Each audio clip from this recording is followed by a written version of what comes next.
ఆమె సమాధానం చెప్పే ముందు ఒక్క క్షణం తడబడింది. ఒత్తిడిలో జట్టు తడబడింది. ఆమె గొంతు భయంతో తడబడింది. ఇలాంటి వాక్యాలను ఇంగ్లీష్లో ఎలా చెప్పాలో ఇప్పుడు చూద్దాం. దీనికి గాను మనం ఫాల్టర్డ్ను ఉపయోగిస్తాం. ఫాల్టర్డ్ అంటే తడబడ్డారు. ఆమె సమాధానం చెప్పే ముందు ఒక్క క్షణం తడబడింది. ఆమె సమాధానం చెప్పే ముందు ఒక్క క్షణం తడబడింది.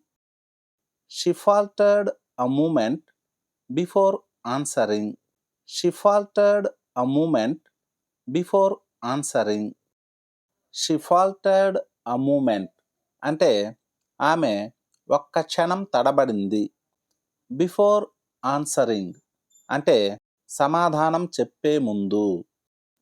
She faltered a moment before answering అంటే ఆమె సమాధానం చెప్పే ముందు ఒక్క క్షణం తడబడింది. ఒత్తిడిలో జట్టు తడబడింది. ఒత్తిడిలో జట్టు తడబడింది. The team faltered under pressure. The team faltered under pressure. అతడు తడబడ్డాడు కానీ వదులుకోలేదు. అతడు తడబడ్డాడు కానీ వదులుకోలేదు. He faltered but didn't give up. He faltered but didn't give up. అతడు తరగతి ముందు మాట్లాడుతుండగా తడబడ్డాడు. అతడు తరగతి ముందు మాట్లాడుతుండగా తడబడ్డాడు.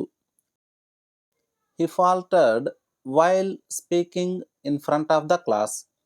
He faltered while speaking in front of the class. ప్రశ్నకు సమాధానం చెబుతూ విద్యార్థి తడబడ్డాడు. ప్రశ్నకు సమాధానం చెబుతూ విద్యార్థి తడబడ్డాడు.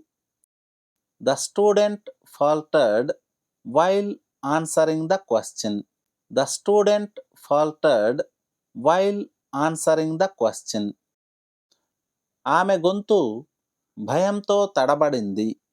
ఆమె గొంతు భయంతో తడబడింది.